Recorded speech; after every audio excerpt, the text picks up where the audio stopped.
Yeah, hello, everybody. Welcome to another Kansas Missing and Unsolved podcast. I'm your host, Ricky Chabruggi, coming to you from Salina. And down there in Elkhart, we got Hope Chance and Derek Rutherford. How's things going down south, guys?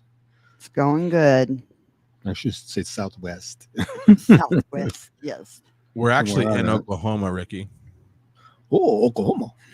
Yeah, Okay. my house is how far would you say, like a quarter mile into Oklahoma? Yeah, probably if that. Yeah, I'm I I'm I mean, on the forgot. Oklahoma side. I forgot you're on the Oklahoma side. My bad. it's still considered Elkhart, Oklahoma, because it's like, So I what's didn't crazy realize. is I tried to figure out my address and they have my address. I think I still haven't figured it out, but I think I'm either a Keys, Oklahoma address or a Goodwell, Oklahoma address. Oh, wow. It's wild. I thought it would just be Elkhart, Oklahoma, but apparently that doesn't exist. it Apparently, like doesn't. they have to put me with the closest town to me, but Hmm. Interesting. Hey, Chris. How you doing? Trisha There's Arnold. Trisha. Hey, Trisha. How you doing? And then Roxanne Hey, Fisher from Oklahoma, Roxanne. my Well, neighbor. I got to start off by saying, woke up this morning to somebody cloning my account again for the second time. And they were sending friend requests under the name Ricky Chabruggi. They were using my profile picture as a cover photo. And I put up a post after it was brought to my attention, and it said, like, basically the first time it happened, that this is my one and only account. I've had it for nearly 13 years. You know, if you get a friend request under my name from anywhere else, it's not me.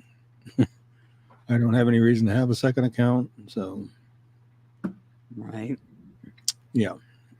Well, I had mine for 20 years and they hacked it. Changed my password, everything.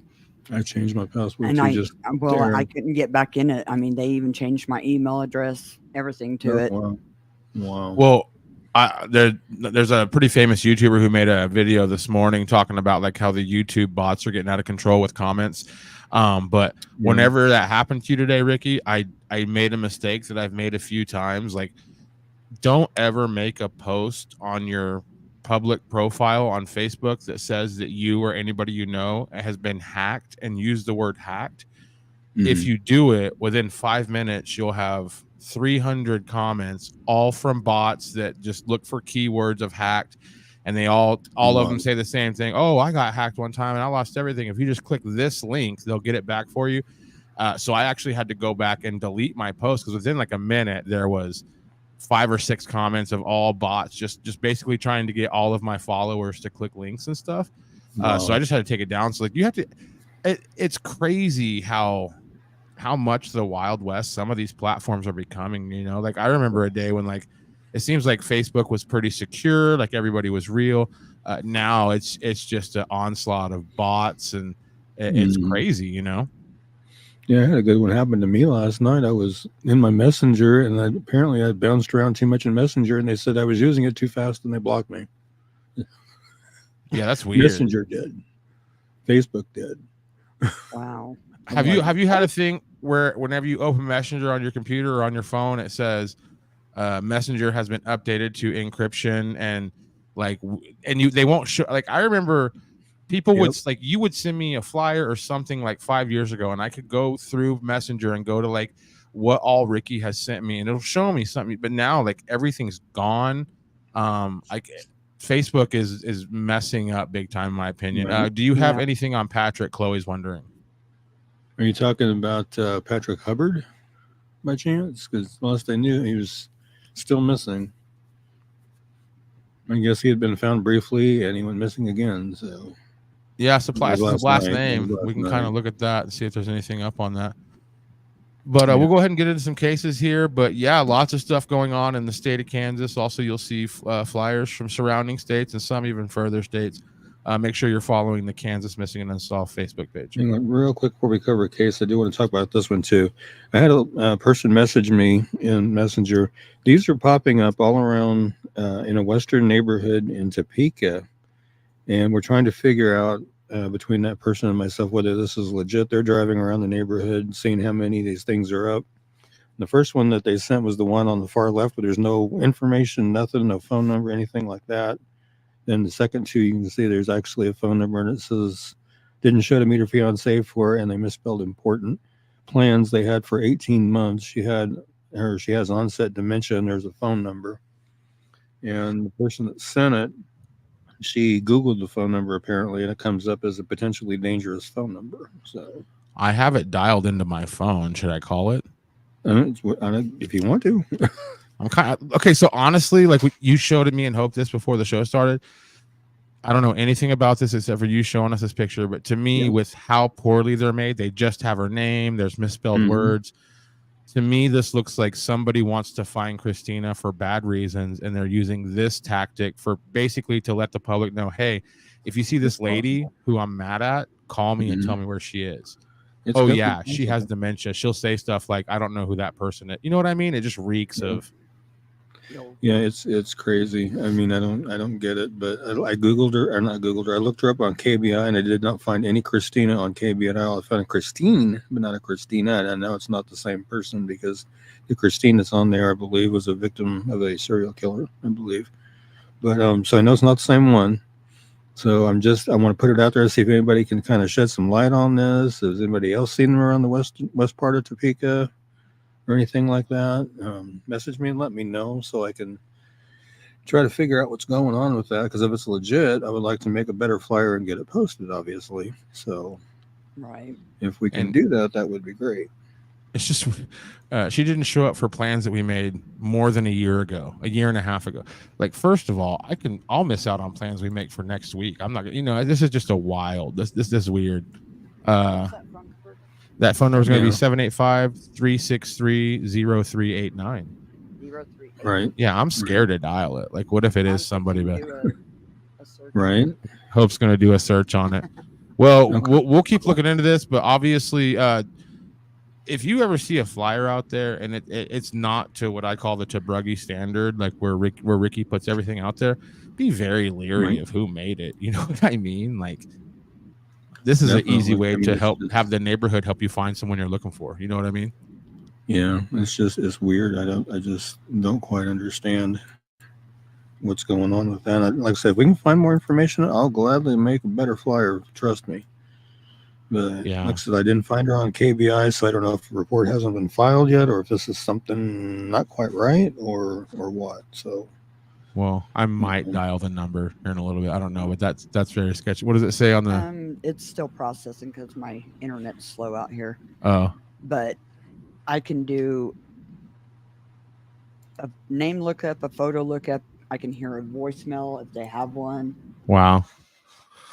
So let me get this processed. Hopefully my phone won't die before I did try to do a photo lookup, and Google didn't find anything on the photo lookup.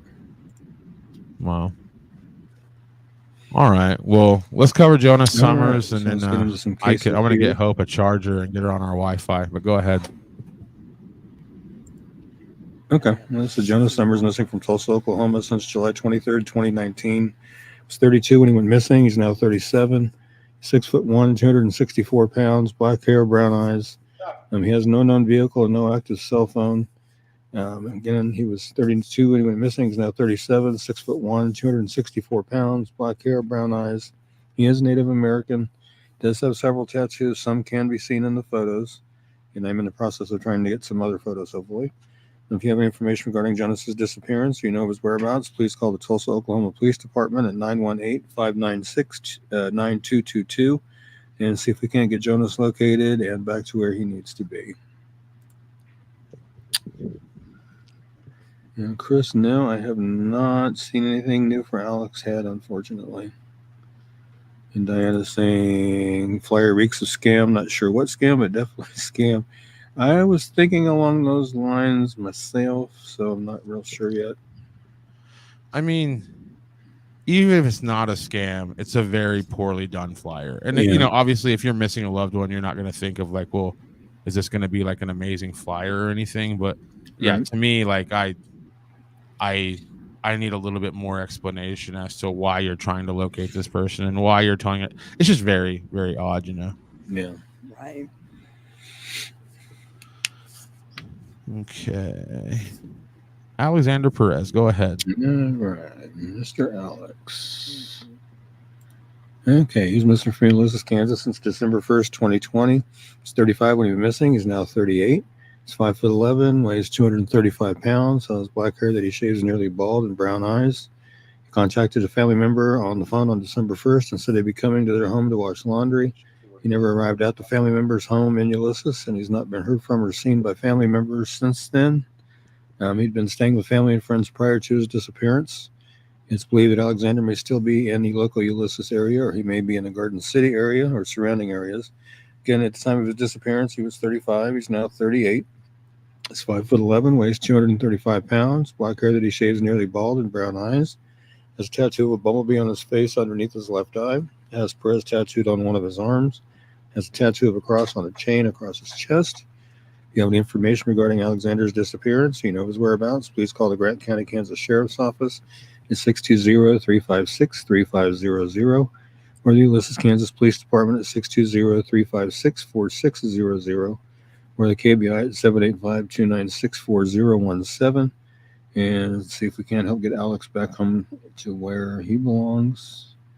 And we've covered it previous weeks as far as the arrest made in his case, and we're still waiting to get some updates on that. So hopefully we'll have something to update on that part of it here pretty soon.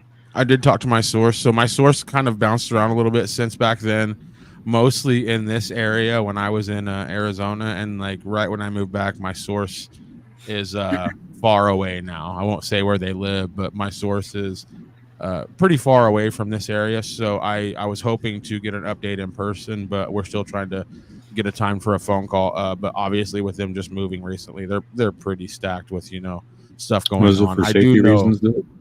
no, I think they just moved for like maybe for work or something, but like Okay. I do know that they did learn some stuff at the trial, but obviously if anything would have came out of that trial that was like groundbreaking, we probably would have heard about it by now. You know what I mean? Yeah. But Definitely. it looks like Hope has found. She looked up the number. Anything weird about it? Well, it says no record found so far, Hmm. but it's a bandwidth.com VOP number near Blue Rapids, Waterville, Kansas. Okay. Interesting. So it's an internet phone number. Mm-hmm. So they're worried about their friend and they're going to use a internet phone number. Yeah. Neat. We do have a missing man from Blue Rapids, Kansas. We'll be covering after a while too. So. Wow. Yeah. See, I'm half scared to call that number because, like, I don't know. I'm not very smart, but I know that it doesn't take much for you to be linked up with a psychopath that's smarter than you on a PC. You know what I mean? They just Right. drain your bank account or do weird stuff to you. I don't know. It freaks me out. Definitely. Yeah, this was Dietrich Foster, missing from Independence, Kansas since April 12, 2020. He was 37 when he went missing. He's now 41. He's 5'9", 190 pounds, black hair, brown eyes. He was reported missing on May 12th of 2020. He was last seen around April 12th of 2020 in Independence. KBI agents and detectives from the Independence Police Department are conducting the case as a homicide based upon findings during the investigation into Dietrich's disappearance. Again, at the time of his disappearance, he was 37. He's now 41.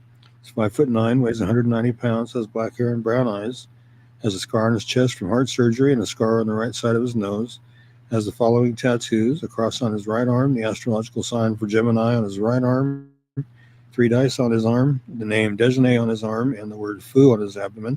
If you have any information regarding Dietrich's disappearance, you know his whereabouts, please call the Independence, Kansas Police Department at 620-332-1700, or the KBI at 785-296-4017. And there is a governor's reward of $5,000 for information leading to the arrest and conviction of those responsible for the disappearance and suspected murder of Dietrich Foster. So if you have any information whatsoever, get that information in there. Please, please. Absolutely. Sorry, I'm preoccupied trying to look No, up. you're fine, Hope. You're fine. It said it was a text. She played the voicemail that's attached to it, and it said it's a text now customer. So this is one of these like fake phone lines. Man. Usually you get like a phone like that if you don't want anybody to know your real number. You know what I mean? Oh, okay. Ricky, will you send me that flyer? I'll send it to a couple of my nerd buddies, see if they can Sure. look into it. Sure. I looked Yeah, up I can the do that. photo that came up with that number, and it's just a general area, but it's around the United Methodist Church. Well,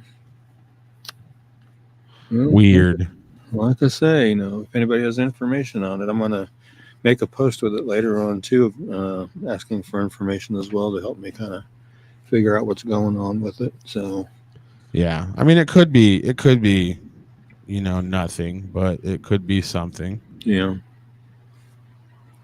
yeah, definitely.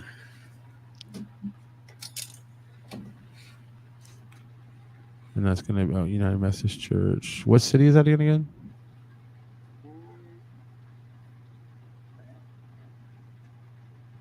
I don't know. We'll find out. Did you read Dietrich's flyer yet, Ricky? Yes, I did. Okay, you read Dietrich's flyer. Yep. And I do have a contact with Dietrich again. I'm just now getting settled. We had a long week of we had a couple concerts this week, and the Back Home Media did. But I'm going to try to reach out to my sources on some of these cases and just get an update from the people who know best. Okay. So Blue Rapids is where that phone number is pinging to, basically. Wow. And this is Cynthia Renee Gonzalez. This is an unsolved homicide from September 22nd, 1991, Arlington, Texas.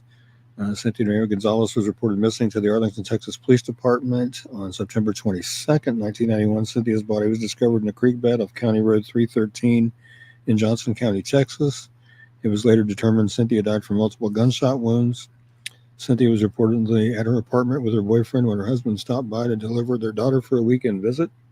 Excuse me. Sometime later, Cynthia left for an appointment without her customary bodyguard. She was never seen again. Serial killer Kenneth Allen McDuff was looked at in connection with Cynthia's death. Jim Ford, longtime Arlington police officer and renowned homicide investigator, looked at McDuff in connection with Cynthia's case for going on 18 years. He was never able to make a match or a mismatch. McDuff was believed to have abducted a victim from a car wash in Austin, Texas. Cynthia's car, a two-seat Pontiac Fiero, was seen parked at a car wash in Arlington the day she disappeared. There were similarities in the Austin case and Cynthia's case. He kidnapped, sexually assaulted, and killed his victim at a car wash in Austin. He dumped the bodies of several of his victims in rural areas. He killed several victims by shooting them. Investigators could not place McDuff in the Arlington area and could not determine whether he was out on the streets at the time, but could not find him as being incarcerated at that time either. Other persons of interest that have come up have been cleared as well. McDuff has since been ruled out by DNA testing. And if you have any information regarding Cynthia's death, please call 817-459-5772. If you wish to remain anonymous and receive a possible reward of up to $1,250, call the Toronto County, Texas Crime Stoppers at 817-469-8477 and see if we can't get some justice for Cynthia and her family. Absolutely. It's been a long time without any news or anything. Hopefully we can do this all week, but they're messing with my schedule at work again, and I got to talk to because we got a new department manager. We played musical department managers this week, so I got to talk to my new one and let her know what's going on and make sure she sticks with me, making sure I'm off on Wednesdays or off earlier on Wednesdays, one or the other. Yeah, we got to do that. Justice for Cynthia Renee Gonzalez in the room. Everybody follow that page. Follow along with any updates. My buddy Rodney Cox is hanging out here tonight. How you doing, Rodney? Yeah. Well, pretty wild times, man. Kenny Wright check. We cover him every week. Hopefully somebody knows something soon. It's been a while on this case. Yeah, it really bothers me. Kenny Wright check missing here in Salina, Kansas since November 4th, 2019. He was 69 when he went missing. He's now 74. He's 5'9", 175 pounds, gray hair and blue eyes. He does sometimes use the last name Brown as opposed to Rychek. Does suffer from diminished mental health capabilities, and he is on disability, but has not tried to access his money since he was last seen. He may have family in the northwest Kansas area, possibly around Colby. He was last seen at the Gospel Mission in Salina. He left there and has not been seen or heard from since. He does not have a phone, a vehicle, or identification. He always rode his bicycle everywhere he went. Again, at the time of his disappearance, he was 69. He's now 74. He's 5'9", weighs about 175 pounds, has gray hair and blue eyes. If you have any information regarding Kenny's disappearance or you know his whereabouts, please call the Salina, Kansas Police Department at 785-826-7210 or Crime Stoppers at 785-825-8477 or text SA Tips to Crimes, which is 274-637, or visit www.pd.salina.org and follow the Crime Stoppers link to submit a tip, or call the KBI at 785-296-4017 and see if we can't help get Kenny found back to where he needs to be. Absolutely.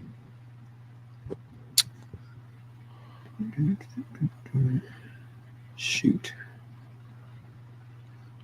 All right. So this looks like a double flyer you have here for Cameron. Yeah, there's that one, and then the one that shows more of his tattoos. And I'm just kind of peeking Okay. at my schedule. And next week they've got me scheduled till 9:30, so I'm gonna have to see if I can't get that changed. Wow. Yikes. Hey, on this, I moved this one up from further down because obviously the phone number that's on that odd missing persons flyer is basically pinging in this area. So we Hope found that. So we were like, I was like, well, we're covering that. So I'll let you go ahead and cover Cameron, and then we'll have to talk to your supervisor about making sure you're off of these shows every week.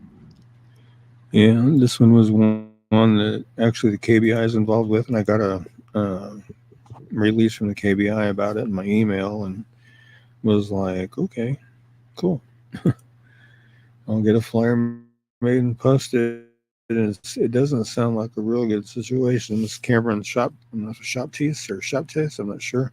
Missing from Blue Rapids, Kansas since July 4th of this year. He's 36, 6'1", 200 pounds, black hair, brown eyes. Was last seen about 10:30 p.m. at 709 Chestnut Street in Blue Rapids. And he's 36, 6'1", weighs around 200 pounds, has short black hair and brown eyes. He has black tattoos covering his neck and chest, which you'll see he's got way more than that. Investigators do suspect foul play connected to his disappearance. A 2008 black Chevy Colorado may be associated with the case. Rural property owners in the area are also asked to check for and report any suspicious activity they might notice on their land. If you have any information regarding Cameron's disappearance, you know of his whereabouts, please call the KBI at 1-800-572-7463. Anonymous tips can also be submitted online at www.kbi.ks.gov/SAR and see if we can get Cameron located and back to his family. Because it's not sounding too good. I mean, that they suspect foul play right now, so I don't know. Wow, you got a lot of tattoos. Yeah, more than just on his neck and stuff. It looks like full sleeve on the left, on the arms and on the chest, the abdomen, Legs, he's covered. legs, everywhere. So he does have a lot of tattoos. Yeah, it's easy to see him, Oh yeah. well, as of right now, the Kansas missing people, their numbers Oh yeah. is 250 juveniles and 435 adults. Yikes. It's over 600 total. Yeah, that's a lot. And I just have a drop in the bucket on the page. I could probably have a whole lot more if I could get photos and some additional information here and there. Yeah. I'd be more than willing to. Just, you got to wait for people to reach out to me, or I come across it myself. Yeah. Yeah. And I know that like on a lot of those missing persons websites, they sometimes just have their name. That's it, Yeah.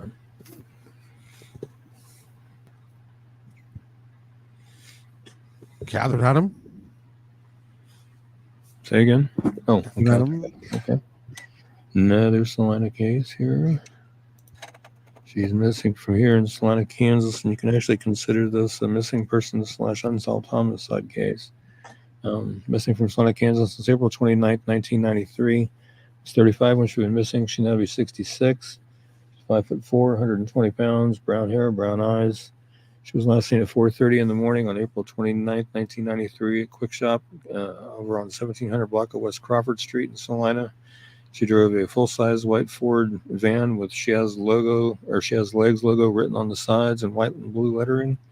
Her van turned up abandoned at 5:45 p.m. the day after Catherine's disappearance at Russell's Restaurant in the 600 block of West Point Boulevard. Restaurant was closed for remodeling at that time. The van was spattered with mud on the outside and blood soaked on the inside. A large amount of blood was also found at a storage unit in West Salina where Catherine, who was a saleswoman for the Legs Hosiery Company, picked up her stock every day. There was no sign of her at either place, and she's never been heard from again. Police speculate someone attacked Catherine when she went inside the storage unit. It appeared they interrupted her in the process of loading the merchandise in her van, leaving the door of the unit unopened. She was separated from her husband at the time of her disappearance, and she at that time had a teenage daughter who's now obviously an adult. Her case remains unsolved and foul play is suspected. If you have any information regarding Catherine Adams' disappearance or you know her whereabouts, please call the Salina, Kansas Police Department at 785-826-7210 or Crime Stoppers at 785-825-8477 or text SA Tips to Crimes, which is 274-637, or go to www.pd.salina.org and follow the Crime Stoppers link to submit a tip. Or call the KBI at 785-296-4017 or 800-572-7463 and see if we can't help get Catherine located and back to her family. It's been long enough. Yeah. I posted this on Reddit a long time ago. Some of the comments, because one of the pictures up there is from that security camera footage. Yeah. This is kind of a joke, but it's kind of serious. It says 1993 security camera footage is still better than 2021 footage of a bank robber. Like, that's a really clear picture of Catherine, you know? Yeah. Like, if all security cameras are that clear, somebody also says, absolutely tragic. I never heard of this case. They were wondering, is there any DNA tests run on the blood in the van or the blood of the storage space? I've never heard anything on that. Somebody says, just awful. And to read, she had a 16-year-old daughter at the time. And Right. she's been gone all these years now. And she has no idea what happened to her mom. Absolutely tragic. Yeah. And then somebody 2 years ago commented, unfortunately, I can't find any updates on the skull found in the article. Curious to know what became of that. The only thing I can tell you on the skull was they said they were not able to pull enough DNA for a complete profile. So still no answers on that as of yet. I'm hoping that we'll get with a different lab that can actually, what I've seen referred to as tandem repeat DNA testing, where they can take a little trace amount of DNA and multiply it many times to get a feasible sample to test. And hoping that the sheriff's department will do that and see if we can identify it, because that partial skull was literally found in eyeshot of that storage facility. Yeah. That's crazy. Just half a block away from it. It's wild that they can't get any kind of profile from a whole piece of a skull, you know. Like, you watch CSI Miami, like they could solve the Kennedy, you know, who shot Kennedy with a skull. You know what I'm saying? Like they make it seem like in you know, forensics that it's just like slam dunk, we gotcha. But that kind of scares me that they can find like a whole piece of a skull and they don't know who it is. And nothing against the people testing. They can only do what science will allow them to do. It makes me scared that we're not there yet, you know?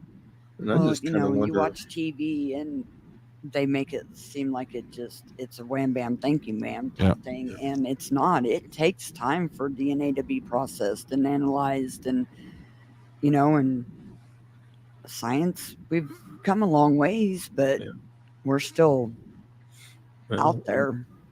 I'm hoping, since you know they said that there wasn't enough to do anything with, that they go out there and research the area, because there's a lot of ground to cover out there to search, and I don't know how good of a search that they really did out there.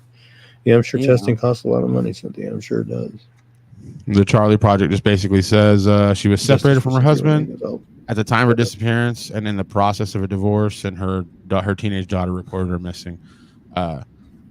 Another comment was somebody said the detective in me wants to know what's going on with the estranged husband, which, by the way, that's where my mind goes to. But there's a good chance that guy did nothing, and obviously he's never been arrested for it. Like, that's how crappy this whole thing is. Like, if something, you know, God forbid something terrible happens to your spouse, most people are going to think you did it until proven otherwise. We've all watched too many movies where, like, turns out there's not a whole lot of people out there just killing people willy-nilly. It turns out a lot of crimes are crimes of passion. You know what I mean? So, Roxanne's saying if they can't get DNA, they have sculptors that could probably come close. Probably. I mean, they said it was a partial skull, so I don't know if it's like, from here up Yeah. with no bottom jaw or just, I don't know. And honestly, like, again, I don't know. I wasn't there. But like, to me, like, if it was just some random stranger thrill killing, why Right. isn't there more cases like this in the surrounding areas and in Salina? Why there was really just one person that wanted to know what it was like to thrill kill somebody, and they're like, well, that was it. I don't think Right. that exists. I think they do it once and then they figure out how to do it until they get caught. You know what I mean? Like, this just, again, I don't know anything. It just, to me, it screams, hey, whoever did this knew her well enough to know her route. Wow. Yeah. I know I've talked about this in the past, but during the time that this happened, Catherine, I was working at Musselman Truck Stop out on I-70 at that time, and we did have a lot of rain and stuff, and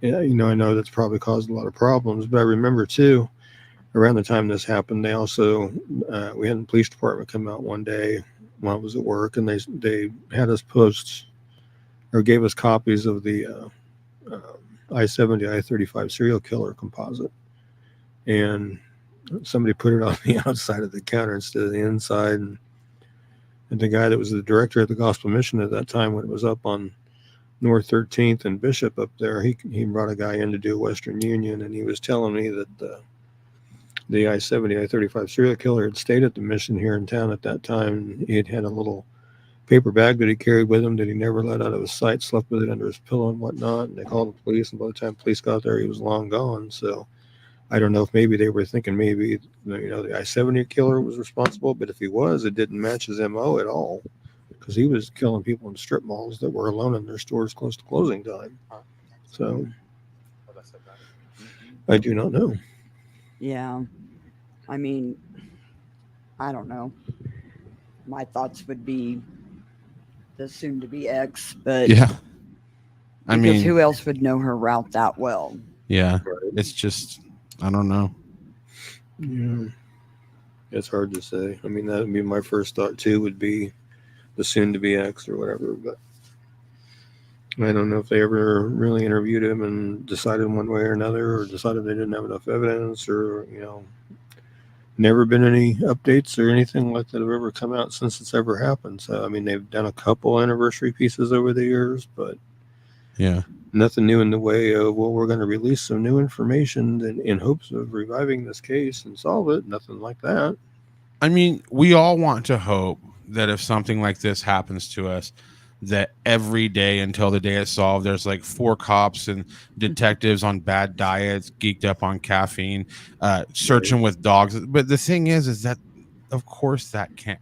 There's how many? Over 600 right now in Kansas. Yeah. We probably don't even have 600 cops. I don't know off the top of my head, but it would be cutting it close. I don't know how many cops we have in the state of Kansas, but like it's just like these cases.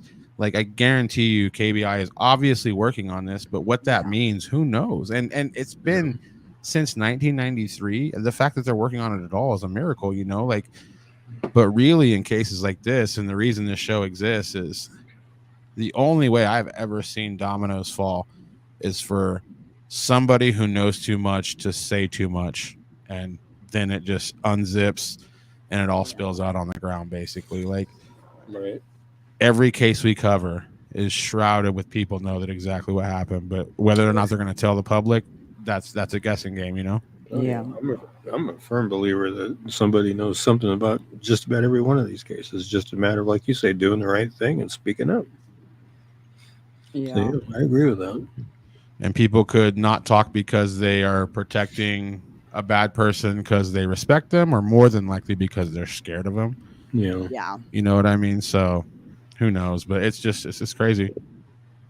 Well, if you know somebody that can do something like that, and they say, if you tell, that's going to happen to you. Well, they've already done it once. You know they'll do it, so Yeah. you're going to keep quiet. Right. Yes, I would. Yeah. Right. Because I'm sorry, the cops can't protect everybody. No, we I just mean- discussed that. There's not enough cops to No. protect everybody. Obviously, we want people to help solve cases, but Yes. if you saying something would put your life in severe danger, like, don't just go out and just put it on Facebook or something. Right, You know what I mean? right. You have to be Right. very calculated with how you work. Because if somebody's done something awful before and you know about it, then like Hope said, Yeah. they'll probably do it again, especially to keep from going down. Any Right. updates Right. on Haley Davis? Travis, her brother, just was on Cake News this last Friday, being interviewed by Annette Lawless, and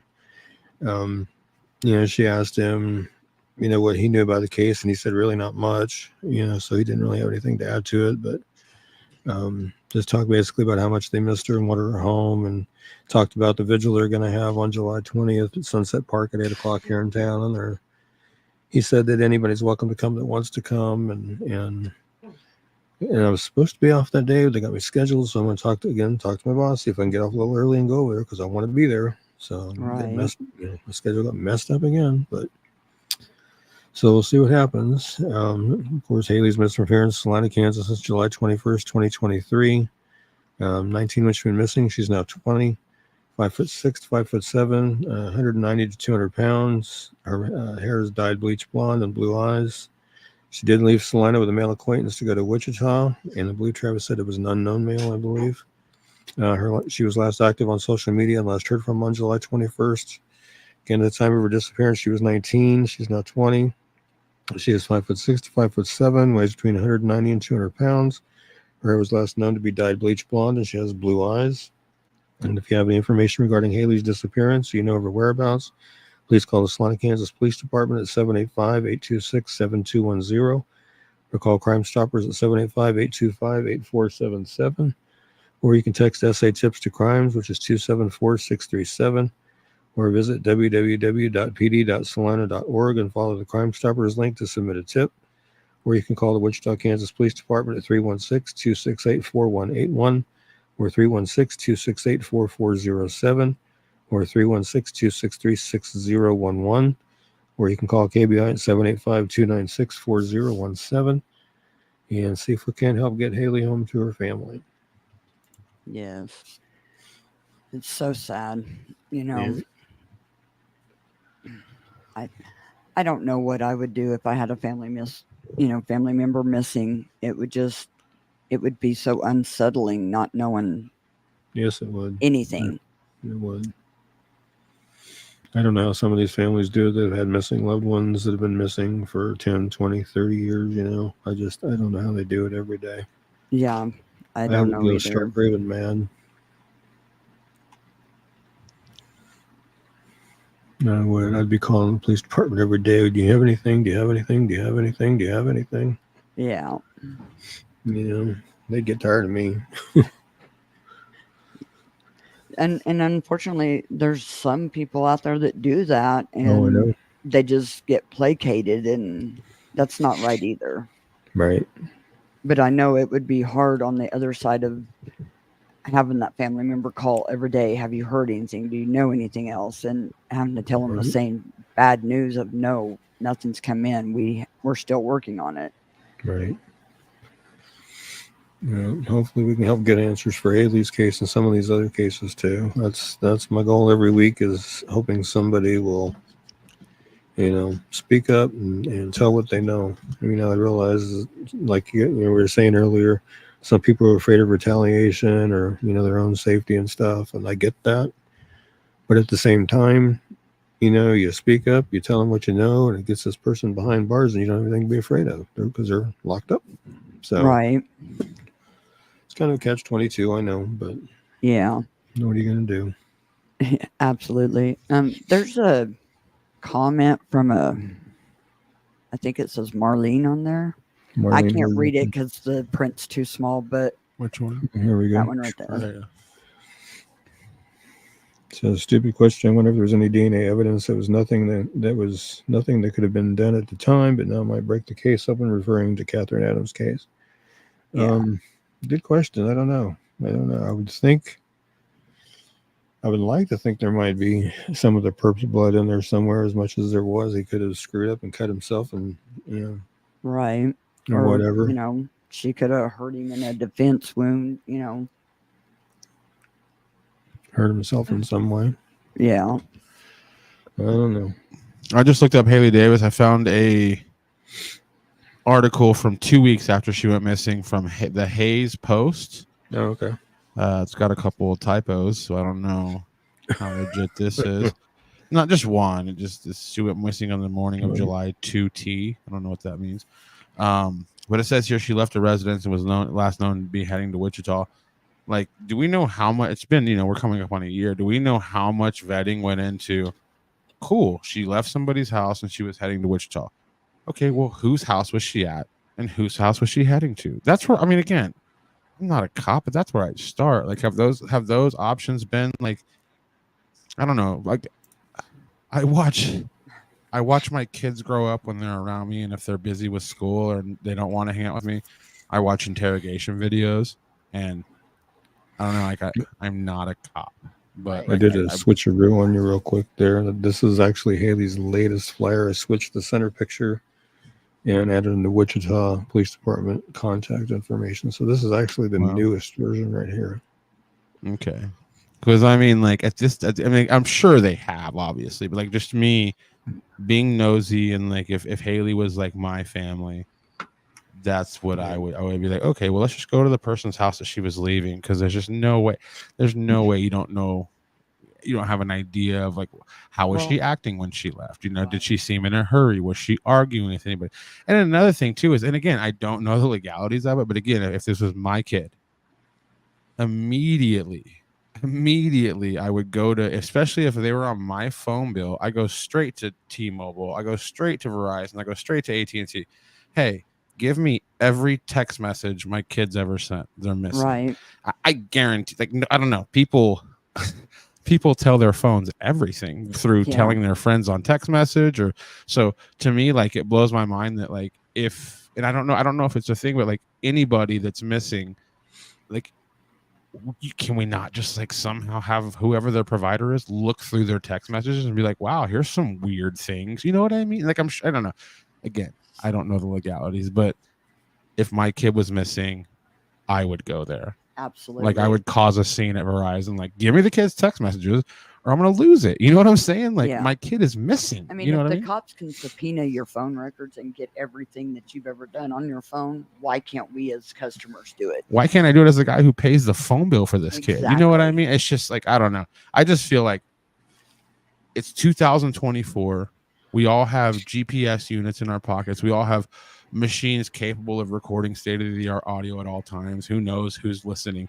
But since we have it, why not use it?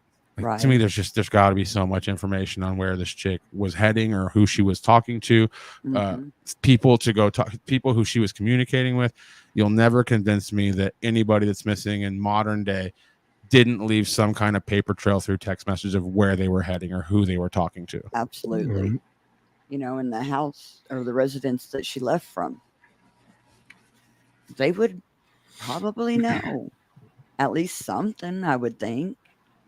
I mean, when my friends leave, I'm like, where are you going? What are you doing? Who are you going with? Yeah. Of course, I'm just a nosy body, but that's beside the point. Right. Yeah, and Ellen's asking, have you done Dana Jane Bruce or Michelle Hammond's flyers yet? Not yet. Well, I'll throw Dana Jane Bruce up there for you right now, buddy. As you can see, Ellen, I kind of redid her flyer just a little bit and used the Missouri template, and I changed the very far left-hand picture to one that I saw that you posted today, Ellen, so I hope you don't mind me borrowing it and using that. I just figured being it was her birthday, we needed to do something with her flyer to kind of update it a little bit and make it look a little better.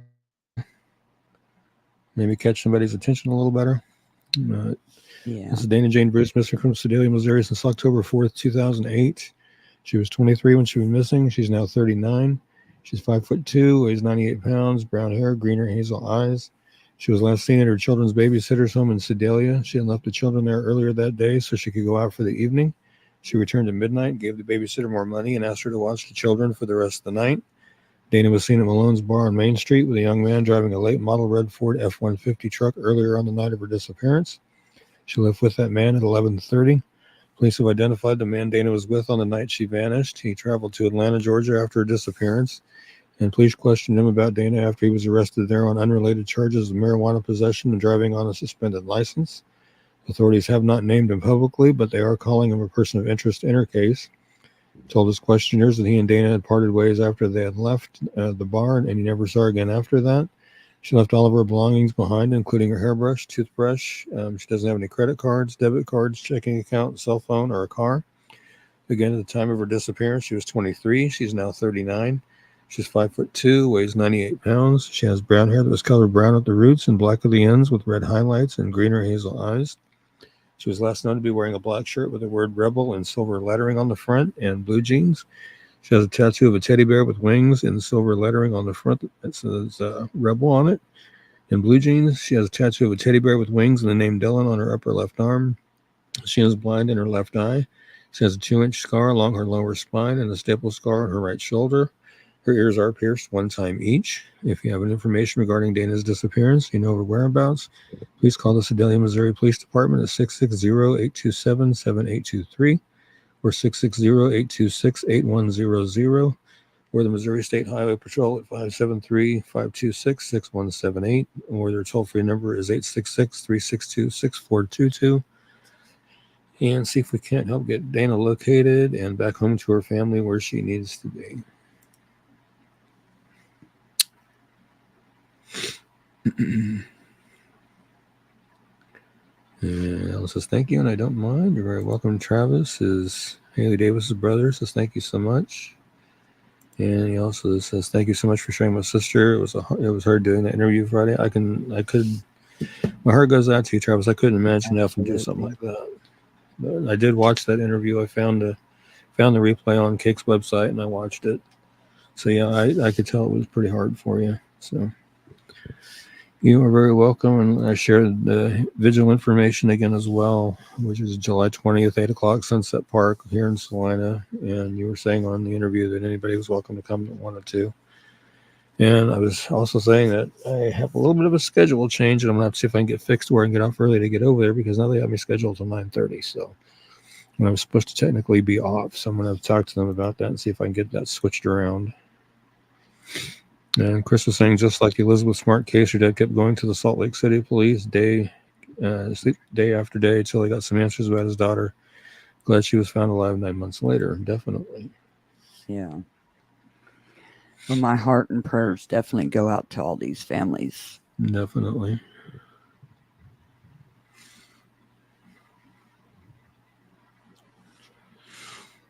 Alexandria. Let's see here. I gotta pull her back up real fast. I'm rotating flyers in and out of my paint thing today because I got so many of them in there. It's ridiculous. Well, that's all right. Let's see. Alexandria Akari Mieli Toronto, missing from Salina since June 24th of this year. And she's 16. She's 5'7", 153 pounds, black hair, blue eyes. She goes by Akari. She does have anxiety and depression issues that she does struggle with. And she's 16. She's 5'7", weighs 153 pounds. Has dark brown hair that was last known to be dyed black and blue eyes. She does have her nose pierced on both sides.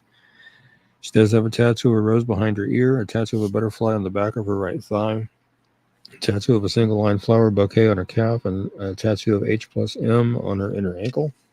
If you have any information regarding Alexandria's disappearance, you know her whereabouts, please call the Salina, Kansas Police Department at 785-826-7210 or the KBI at 785-296-4017.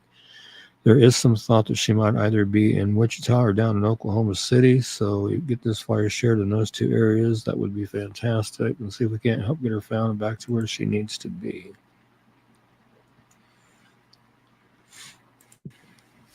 – 16 is such a tender age. Yeah. You know,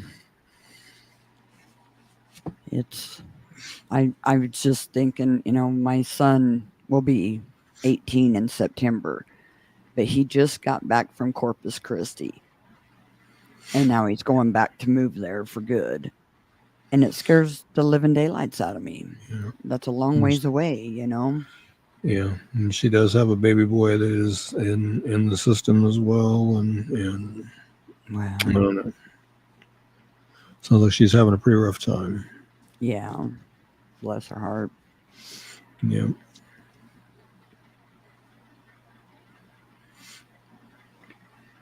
I was passed a note.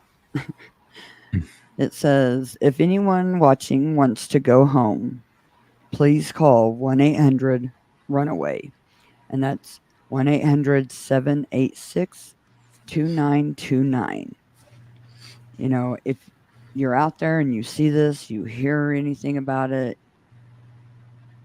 and you possibly can, contact somebody, Right. anybody, you know, even if it's a friend of a friend, just to go and let your family know that you're okay. Yep, definitely. Still, I know we don't. I don't know if we still have those video commercials we did for, or not commercials, but those video spots we did for like runaway and domestic abuse and all that stuff. Do we still have those, or no? You know, I'm sure somewhere in a folder. But with Hope being on the show and me just producing and not having to look pretty, Right. I think I can just hand her stuff to say because that's working That out pretty works. well for us. Hey, it works for me. Yeah, I just was but curious. no, I think that's an important number to put out there because Yeah. you remember, gosh, it's been 2 years ago. We featured a kid on the Mhm. show. He started commenting, Right. I remember saying that. that he did run away, and then he kind of was not. He was kind of like maybe not angry with us, but I think he was like he maybe. But anyway, long story short, like within 30 minutes, he called. He texted. He messaged the show, and he said, "Hey, I called the police. I'm going home." And then before the show ended, you actually got a text message from the detective saying that he had been taken home. Yeah. So these kids do watch this show sometimes. You know what I mean? And I got to give you some credit for that because you were, you know, as he was commenting, you were responding to his comments verbally during the show, and he was basically giving us a play-by-play of, okay, I've called the police, I'm in the police car, stuff like that. And like you said, I got a message before the show was over that he had turned himself in. I have that video on my computer. I'll send it to you, Ricky. You can post it if you want. It's like a 30-minute video, but it's great. It's like it's like a couple years ago. But yeah, people do watch this show. Sometimes the people featured on this show watch this show, and sometimes, at least once they went home. They went home. Yeah, that's awesome. I remember going off the air after that show, feeling pretty darn good about that show because I never anticipated anything like that ever happening while we were doing a show. Yeah, that was pretty awesome. Another card case from Ricky's deck he helped out on. Yeah, and Gina Bridget Cyphers, another Salina case, another unsolved homicide. She was 24 years old, and she had an infant son. And by all accounts, she was a loving mother and a good person. On December 28th, 1995, Gina was dropped off her 15-month-old son at a daycare program called Morning Out for Moms at a Salina church. When she didn't return a couple of hours later, the daycare called Gina's boyfriend at work. He went to the mobile home they shared and found Gina had been brutally murdered. All of a sudden, she had a baby that didn't have a mom, and police were left with a case that had proven to be a tough one, obviously, because it's still unsolved. It was a crowded mobile home park in the heart of the city with trailers that were close together. Wouldn't necessarily say the heart of the city. It was more on the western side of the city. But anyway, the violence happened sometime between 9 a.m. and noon. Still, all these years later, Gina Cypher's murder remains unsolved. Initial newspaper reports said she was stabbed, but police are keeping a lot of details secret. They say there have been a lot of leads that have gone nowhere. If you have any information regarding Gina's death, please call the Salina, Kansas Police Department, 785-826-7210. Or call Crime Stoppers at 785-825-8477. Or text SA Tips to Crimes, which is 274637. Or go to www.pd.salina.org and follow the Crime Stoppers link to submit your tip that way. You may receive a cash reward of up to $1,000, and you're not required to give your name. Or call KBI at 1-800-572-7463. And there's also a governor's reward of $5,000 available for the arrest and conviction of the person or persons responsible for Gina's death. So if you have any information, no matter how small that information might be, get that called in and see if we can get some justice for her and her family.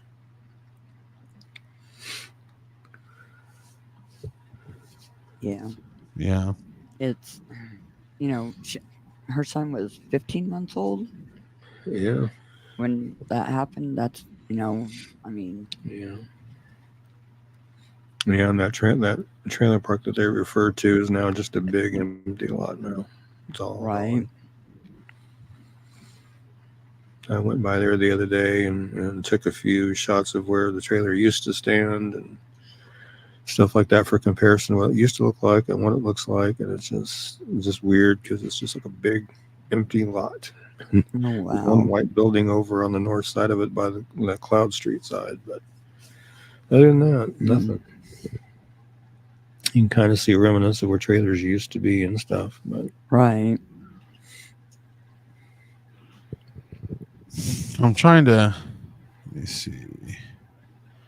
So I didn't know about this. Did you know that May 25th was National Missing Children's Day, Ricky? I think I heard something or saw something about that. Yeah, we should definitely do something in May.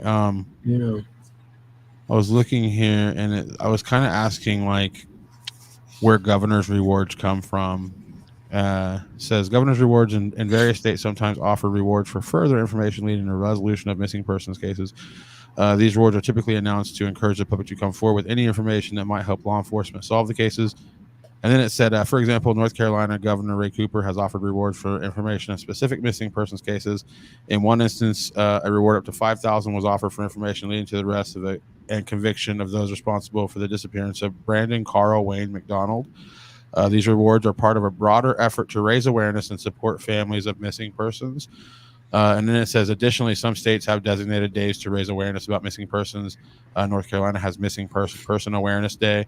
And I was curious if Kansas had one that says that Kansas observes Missing Children's Day. But I got it like it looks like a lot of states have like their own day for missing people. We should make one, man. Yeah. Yeah. Yeah, that's important, man. Like it's like I said, there's over 600 right now in the state. That's a lot of people to not be accounted for. You know what I mean? Yeah. Absolutely. Alex Michael Arusa. Yeah, another another Solana case. Which, it doesn't bother me to do these Solana cases because I'll tell you what, as many as there are, and I've talked about this before, there's just a lot of cases that go on here that I never see anything in the media as far as still seeking information on this case, still seeking information on that case, that kind of thing. And so I just kind of want to make sure these cases don't get forgotten, that they get talked about, that they're out there in the forefront. I'm trying to be the voice for these local cases and doing the best that I can to do that. And my daughter just walked in the door. I heard that. But Alex Russo, he's missing from here in town since here in Salina, Kansas, December 8th, 2017. He was 25 when he missing. He's now 31, 6'2", 175 pounds, black hair and brown eyes. Last contact Alex had with his family was at 4 o'clock in the morning on December 8th. He is wheelchair bound and as his left leg is amputated above the knee. The vehicle that he was driving was found on a farm in New Cambria, Kansas in northeast Saline County. His cell phone, clothing, wheelchair were found in the vehicle, among other items. Again, at the time of his disappearance, he was 25. He's now 31. He's 6'2", weighs 175 pounds, has black hair and brown eyes, has a tattoo on the left side of his neck that says pain, a tattoo of the number 13 on the right side of his chest, and a star on the left side of his chest. If you have any information regarding Alex's disappearance, his whereabouts, please call the Salina, Kansas Police Department at 785-826-7210 or the KBI at 785-296-4017 or 800-572-7463, or you can call Crime Stoppers at 785-825-8477 and see if we can help figure out what's going on with Alex and get him back home to his family where he belongs. Another perplexing case. Yeah. Especially when you factor in that they found the vehicle with everything that he, had with him in the vehicle on the farm. No word as to his farm or if it was parked in a weird spot on the farm or what the deal. No word on that. I wondered about that. Where did they find it, like off in a tree head or tree row or just out in an open field? Or, where did they find it on this farm? Yeah. That's what I wondered. Well, and where was it parked? Was there any tracks around it? Anything? Because he didn't just take off on his own.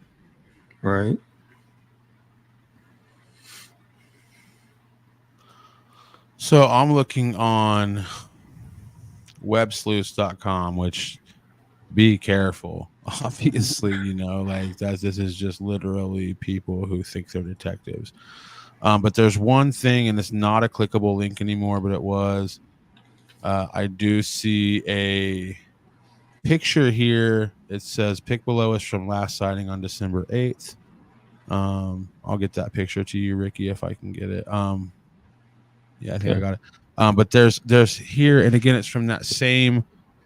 It says that it's from that same HayesPost.com, which again they had some typos and stuff. But this is Darling 136 posted on March 25th, 2018. It says 2 months before going missing, and then it's a broken link, and it's for Hayes Post, and it says suspect wanted for robbery caught hiding under futon. So it leads me to believe that they're alluding that maybe Alex had been in some kind of altered. Again, websleuths.com. I don't know, but I'm just sitting here looking. Ricky, I'll send you that picture of Alex real quick, and you can tell me the legitimacy of it. I don't think you have it on your flyer, but it says it's taken from the day he went missing. I don't know though, man. Zach is saying the reason I brought up the trafficking, Salina has 130 I-135 and I-70 big major highways and truck stops in the area. There have been a few folks talk about interactions at Walmart, and such people need to stay vigilant. Salina has too many missing cases. Yeah, the Walmart does sit right by an exit entrance to I-135 right there. So you are correct on that one. There are three truck stops up on I-70 9th Street. There's truck stop on I-135 Salina West. Of course, there's Flying J on I-70 on the Ohio Street exit. I'm trying to think of what the other one. I think that's pretty much all of them that I can think of right off the top of my head. But yeah, you're right though. I mean, we are on the intersection of two major highways, and yeah, I'm sure. I just sent you a picture. Tell me if you think that's at all. Okay. I can't tell, man. That's from Web Sleuth, so who knows, man? Yeah, I mean, we had a case here several years ago where they found. Yeah, I've seen that picture. It was on KSLnews.com. Okay. And stuff like that. So I've seen that picture before. So it's supposedly surveillance from a Walmart camera. And I can't tell if he still has that left leg or not in that picture. It doesn't look like he does, but it's hard to tell. Yeah, it didn't look like it, but yeah, he's standing. Yeah. Yeah. It says timeline. Alex has gone through a rough year. Here's a timeline of events that we have been able to confirm with Salina Police. Again, Web Sleuths. July 4th, ended up hurting his leg and needed it amputated. So he got his leg amputated he was new to being amputated. Mm-hmm. Okay, didn't know that. Getting his leg amputated not long after he moved from Great Bend to Salina. He was last seen on the 8th. He visited his mom and was near Walmart at one point around 9:30 p.m. He was in an area of Iron in Ohio and drove a tan 2004 Ford Explorer with Kansas tags. The vehicle Alex was driving was found on a farm in northeast Cambria, Kansas. Police department, Andrew Ziegler confirms a cell phone, clothing, and wheelchair were found in the vehicle, among other items. Since Ziegler said the department has conducted grab. So this is basically everything you said. So I didn't know that he was newly disabled in that way. And even then, I thought maybe he had been that way for years. Right. And even then, I was worried about him getting anywhere far with only one leg and no wheelchair. You know what I mean? But knowing now that this is a fresh, tragedy in his life, he could have got a third of the way that I thought he could have. You know what I mean? Right. But also not to get too dark. Anytime somebody leaves everything behind, like wallet, phone, some, not to be too dark, but sometimes they're leaving. They're going out.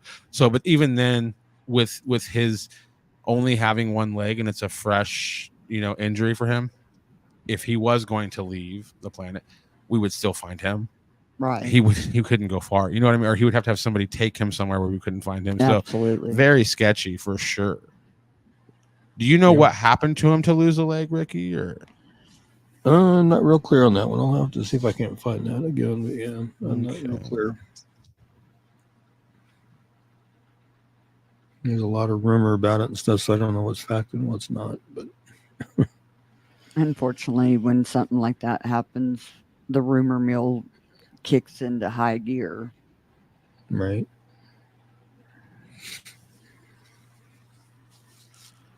Yeah, let me see.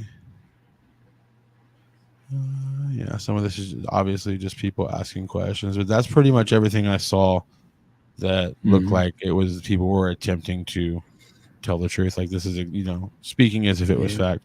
Looks like we got a silver alert in the Kansas City area. Those are always awful. Yeah. Just did that one yesterday. Trying to find her. There's like so much stuff in here. It's crazy.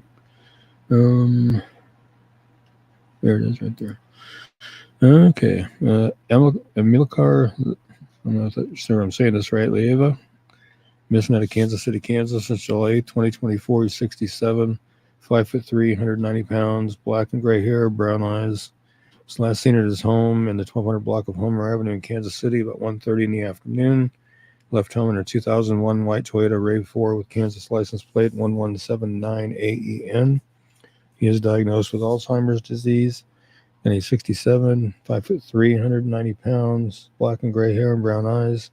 Was last seen wearing a black shirt, khaki pants, and black Adidas running shoes. If you have any information regarding Emilcar's disappearance, you know his whereabouts, or you see his vehicle, please call 911 immediately or call the Kansas City, Kansas Police Department at 913-596-3000 or the KBI at 785-296-4017 and see if we can't get him located and back home to his family. I actually meant to check and see if there's any updates on him today, and I didn't do it. I didn't have time. Too much stuff going on.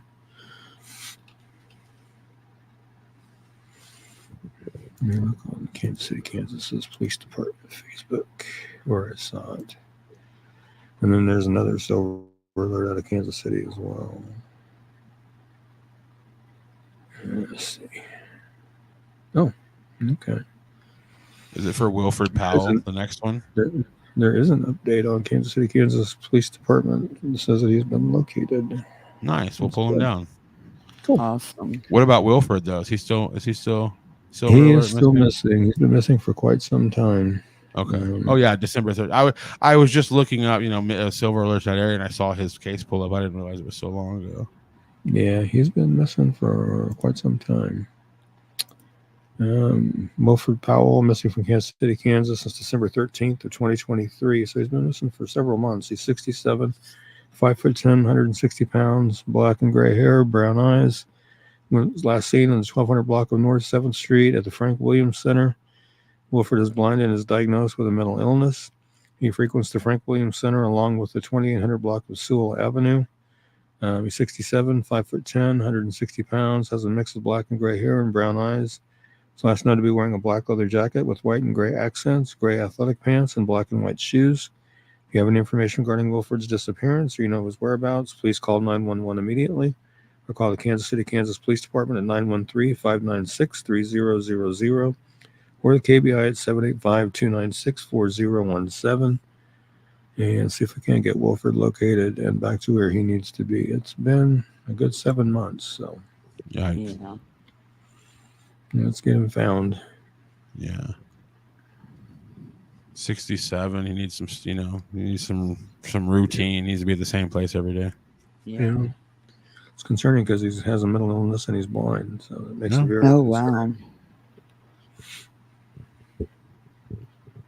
It's awful, man. Yeah. Is it a situation? You might not know, but is it a Kenny Wright check situation? Is there a payee? Is Wilford getting any kind of benefits being that disabled? I don't know. They didn't share that on the Kansas City, Kansas Police Department Facebook, unfortunately. Yeah. I'm just curious. I happened to see Wilford when I was making ammo cars, and I was like, I wonder if it's still active. And I looked on KBI, and Wilford's still active. I'm like, oh my goodness, it's been almost 7 months. And I'm going to make a flyer for him and get it out there. Yeah. Right. Jerron Williams. Yeah. I noticed that the KBI website does not have a picture of Jerron. Yeah, it's I don't know why, but they don't. But yeah, Jerron Williams missing out of Lawrence, Kansas since July 6th of 2024. He's 16, 5'8", 150 pounds, black hair and brown eyes. Don't have much more than that. If you have any information regarding Jerron's disappearance, you know his whereabouts, please call the Lawrence, Kansas Police Department at 785-832-7509 or the KBI at 785-296-4017 and see if we can get Jerron located and back to where he needs to be. Youngster. Yeah. Yeah. Jerron. I almost feel like sometimes we do more youngsters than adults Yeah. sometimes. Jerron, if you ever see this, you were so close to being 18, and then the world is your oyster. Just go home, Yes. do whatever bullcrap your teachers and people tell you to do, but have a good life, do good things, make smart decisions. 30-year-old Jerron will look back and be like, thank you, 16-year-old Jerron, for caring about me, future Right. Jerron. You know what I mean? Like I mean, I don't know, I have no idea what you're going through, but I do know that based on what I'm seeing on the screen here, you're almost done with this kid thing. Like you're almost ready to like do it your own way. Yeah. Just go be safe, finish school if you can, have goals, and try to attain said goals, and do good and make good decisions that will benefit future Jerron. Right. Absolutely. I try to tell my daughters that. My younger daughter just turned 18 this past Saturday, and telling her the same thing. Just don't go off the deep end because you're 18 and think you can just do whatever. Make good, smart decisions, and Yeah. Keep a level head about yourself. Yeah. And kind of don't make good smart decisions because that's what everybody wants you to do. Literally do it for future you. Right. Future you will Absolutely. really appreciate you doing Exactly. being smart with your decisions. I know I wish my 16, 17-year-old self would have done things different. I would like to talk to know? my 16-year-old self. I give him I a little do pep too. talk. Yeah. Right. Yeah, you're almost Right. 18. Enjoy being young, but yeah, 2 years away. But anyway, we got another one here, 17-year-old missing since Yeah. July 1st. Yeah, Scarlett Widener missing from Wichita, Kansas since July 1st of 2024. She's 17, 5'7", 130 pounds, brown hair and blue eyes. She does wear eyeglasses. If you have any information regarding Scarlett's disappearance, you know her whereabouts, please call the Wichita, Kansas Police Department at 316-660-9456 or 316-660-9254 or 316-263-6011 or the KBI at 785-296-4017. And see if we can get Scarlett located and back to where she needs to be. Absolutely. And Yeah. Derek gave me the 1-800 runaway line. I want to put out there the 988 number too. Either one of those numbers, you can get help. How does not? Do you have to just 988 dial? That's all you do is Wow. like calling 611 for your Or like cell 911 phone. almost. Yeah. 988. I mean, it's 988, and most of the time it's associated with like a suicide line, but it's not. It's a helpline. Yeah.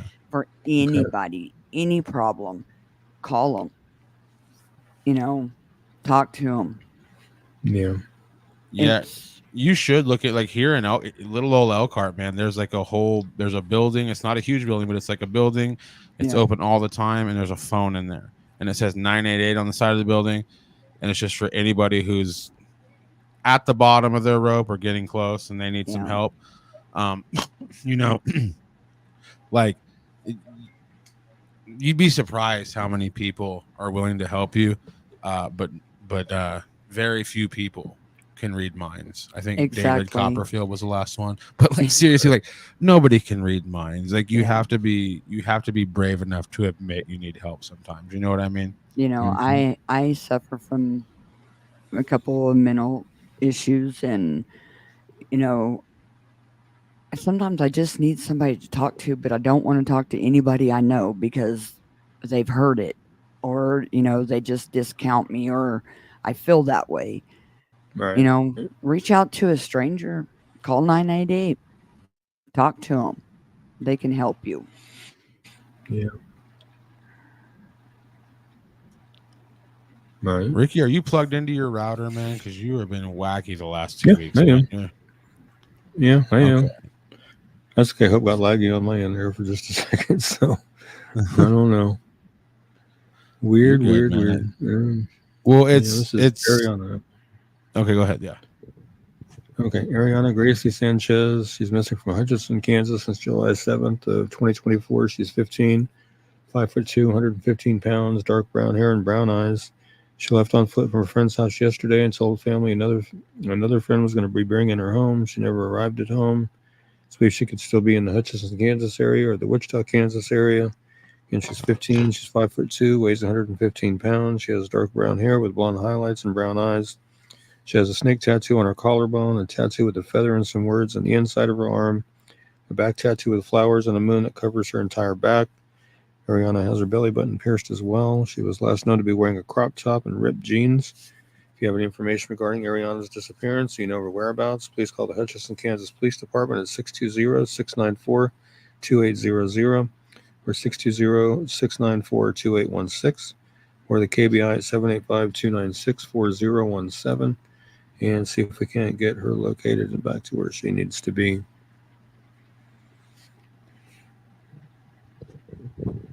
Like 3 weeks ago, I was talking about like, oh, it's so wild that like a young person has a tattoo. Well, I've recently done my day job is I make commercials for companies basically, and I hung out at a tattoo parlor recently, and I learned that in the state of Kansas, all you need is a parent signature, and you can tattoo an infant. Now, this guy said he wouldn't do it, and he doesn't know many artists that would. But on the legal side of things in the state of Kansas, like if your parent says it's cool, it doesn't matter how old you are. Which I'm not saying I'm for or against, but I was like literally here. You say like 14 or 15-year-olds have tattoos. Like 2 weeks ago, I was just like, wow, that's wild. But apparently, that's not wild at all. Like I'm just old. Right. Well, And of course, remember we had a comment last week too from. Go ahead. Remember last week we had a comment from somebody saying that some of these kids are tattooing each other. So. Yeah. I mean, if they'll go out and cut each other's hair, they'll tattoo if they know, even if they look it up on the internet and figure out how to do a poke and stick. Yeah. Mm-hmm. People do it. But yeah, apparently not that wild for people under 18 to get tattoos in the state of Kansas. Apparently it's a thing. Yeah. It's a thing. All right, we got some more cases to get through. Chance Leslie Engelbert. Looks like this is an older case. Yeah, and there's some updates on his case as well that I want to get into as well after I cover his flyer, obviously. But he is missing from Gering, Nebraska since July 6, 2019. He was 25 when he was missing. He's now 30. 5'10", 195 pounds, brown hair and blue eyes. He lived in Moorcraft, Wyoming with his wife and baby son. But that day, they spent the day golfing in Gering, Nebraska with relatives. According to his wife, they went to her grandparents' house to pick some things up, but in the driveway at 7:30, Chance got out of the car and walked away. He never returned. Chance's wife last spoke to him about 7:46 p.m. He told her he was walking south, but he had also spoken to friends and said he was walking north toward Torrington, Wyoming at 9:08 p.m. His phone sent a text that made no sense. It was just a series of numbers and emojis. Chance did not normally use emojis, and his mother thinks the text was sent by someone else. His cell phone last pinged off a tower on County Road 19 near Riverview Golf Course, just west of Scottsbluff, Nebraska. The phone was turned off shortly after his last contact. Thunderstorm went through the area at 9 p.m., and Chance's wife thought he'd probably gone into a nearby building to shelter from the weather. Her grandfather went out looking for him but couldn't find him. He was seen on surveillance video walking alone at the intersection of Terry Boulevard and Stable Club Road in the Terrytown subdivision at 10 p.m. that day. He's never been seen or heard from again.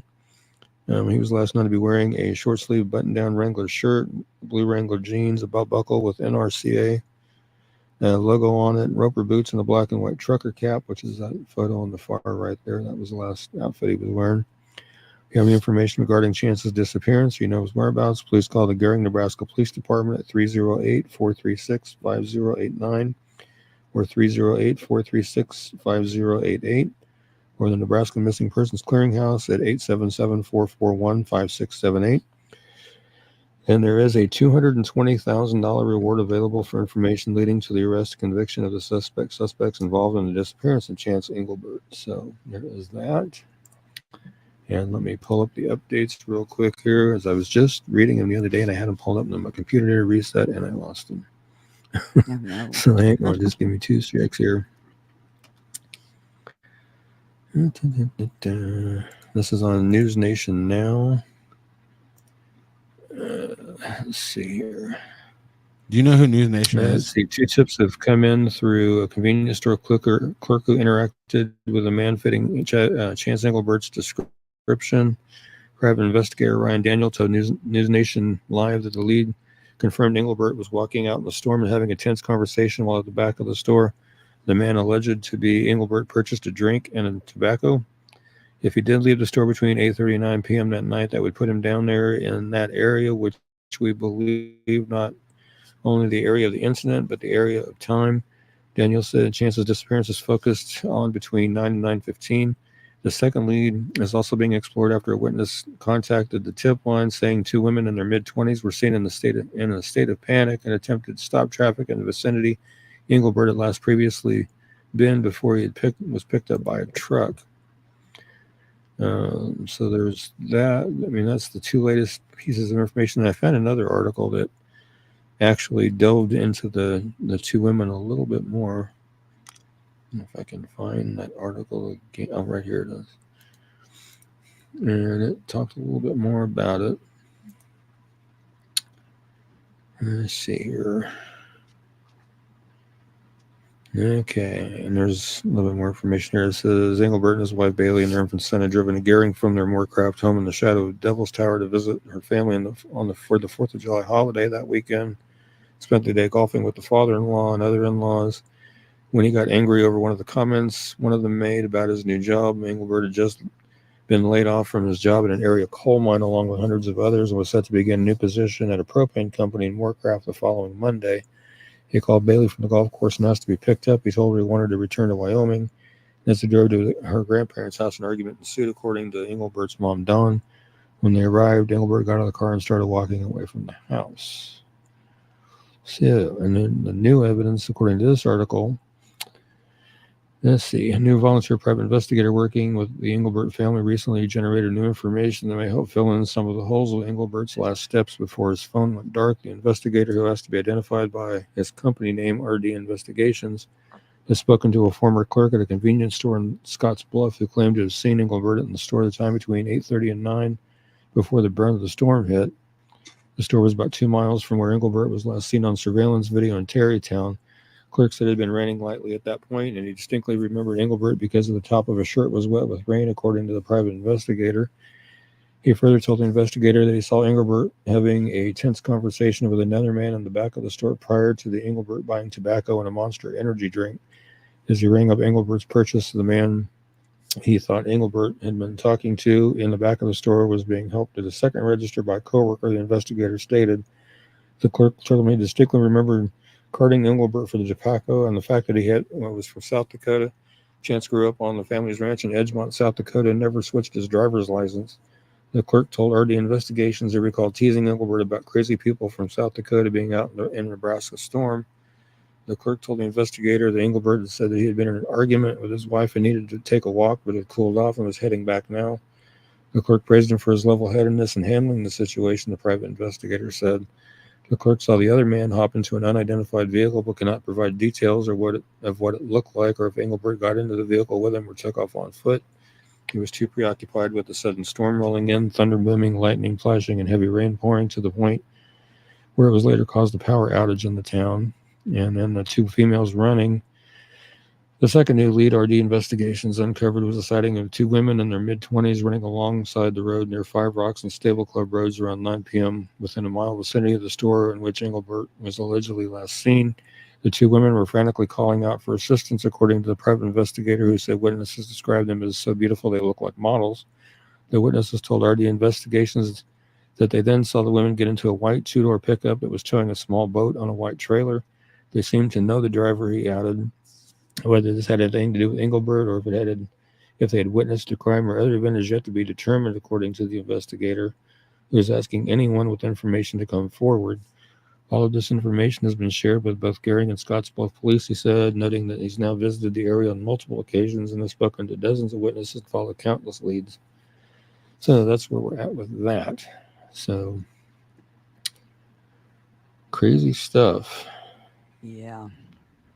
And I'll remind everybody again of those numbers. Again, Gehring, Nebraska Police Department, 308-436-5089 or 308-436-5088. Nebraska Missing Persons Clearinghouse, 877-441-5678. And remember, there's a $220,000 reward available. Yes, Diana, we did cover Gina Cyphers. She dozed Ricky, off. I've never seen a reward that big. Yeah, that's crazy. $220,000. I literally, so for fun, I try to I guess solve Chance unsolved was murders. really well known in the rodeo scene. So, for fun, I like to try to solve murders in my hometown. Nobody's ever offered me any money. Like, I legit just messaged like 3 people and said, "You want to go to Nebraska and chase down a missing person? That's life-changing money. Oh my god!" yeah, that's a lot. You know, hopefully somebody will phone in something that they know and you know, help get him found. Yeah. I mean, that's the thing. Like, that's a lot of money. But again, like, if I was the person writing that check, you would have to show me him. Not Absolutely. like I heard. No, you would have to show me where Right. Chance is standing or where Chance is lying. You have to show me that, you know? Yeah. All right. And I have been talking to Dennis with Muddy Water Search and Recovery about Chance a little bit, and he said he's planning on next month going up there and doing some searching himself. So Wow. hopefully they can find something to get the investigation going in the right direction. Yeah. Yeah. He's supposed to keep me updated, so we'll see. Wow. Well, keep me See if he updated, finds man. anything or not. Yeah, Christopher Dirting. Let's see. I made one for him a long while back. I think it was from 2023, I think, but now he's missing again. From Wichita, Kansas, since June 18th, 2024. He's 17, 5'11", 125 pounds, blonde hair, blue eyes. Was last seen in the 3800 block of North Tobin Street in Wichita. And he's 17, 5'11", weighs approximately 125 pounds, has blonde hair and blue eyes. He's last known to be wearing a dark brown hoodie, black jeans, and black Air Jordan tennis shoes. If you have any information regarding Christopher's disappearance or you know his whereabouts, please call the Wichita, Kansas Police Department at 316-660-9456 or 316-660-9254 or 316-263-6011 or the KBI at 785-296-4017 and see if we can help get Christopher located and back to where he needs to be. He's got a lot going on. Yeah. I've spoken with his mom, and she's just really wanting to get him located and back to where he was at when he went missing, and you know, it's just a bad deal.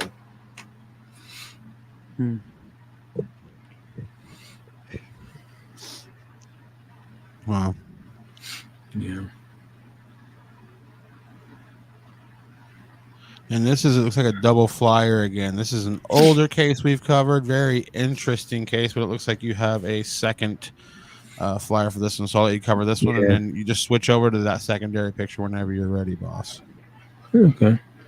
This is Donald Walters, missing from Great Bend, Kansas, July 7th, 2020. He was 75 when he was missing. He's now 79, 5'5", 5'7", weighs between 135 and 150 pounds, has gray hair and blue eyes. He does suffer from Alzheimer's. His vehicle was located near the Okmulgee and McIntosh County line near the Eufaula Wildlife Management Area, east of Henrietta, Oklahoma, around July 15, 2020. The search of the area did turn up some of his personal items. They also found, I believe, his shoes stuck in the mud. Again, at the time of his disappearance, Donald was 75 years old. He's now 79. He's 5'5" to 5'7", weighs between 135 and 150 pounds, has gray hair and blue eyes.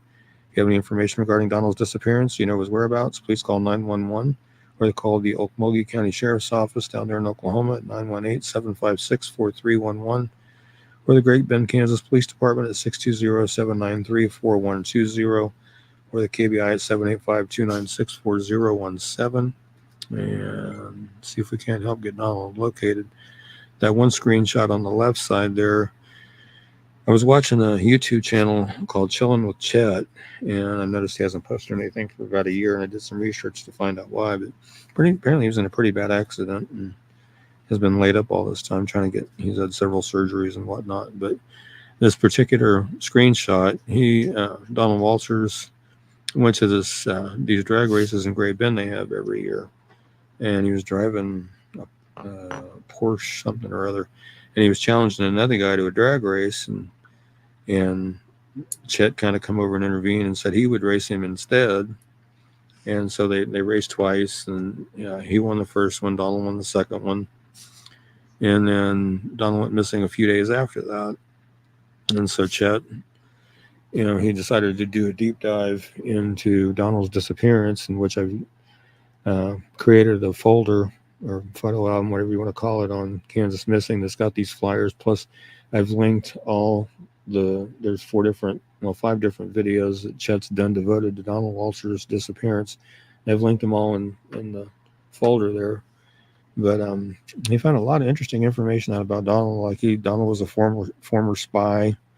I'm trying to remember the character name 007 that created all the fancy schmancy cars and stuff like that in the 007 movies. He said that's what he did for the United States government. And he talked to friends of Donald's and who showed him documentation that backed that claim up, that he was what he said he was.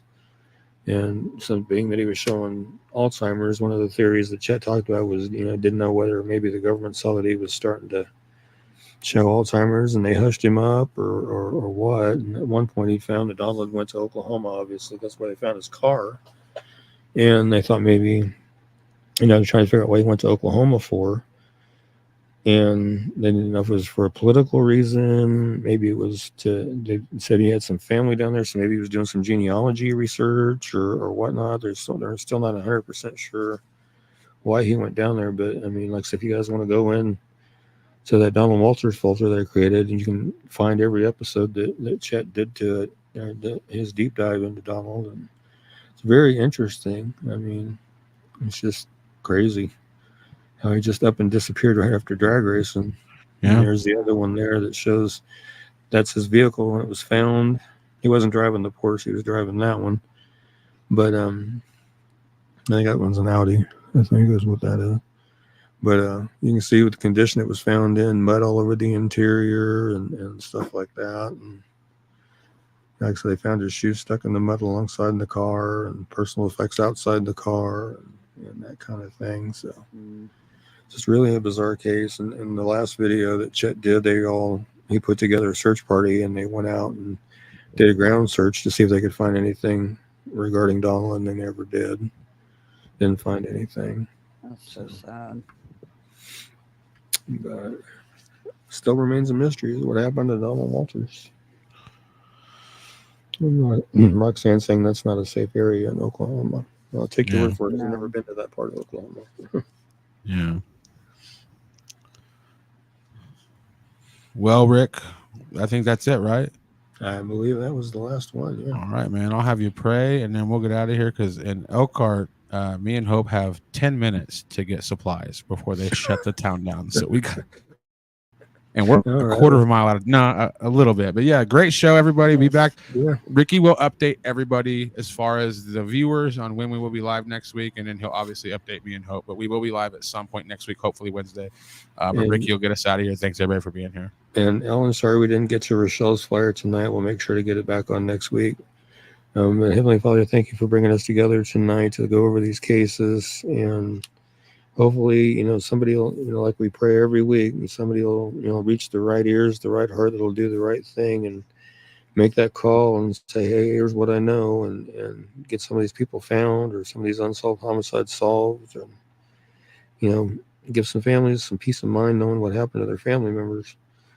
But until we see each other next week, everybody stay safe. God bless. Take care and amen.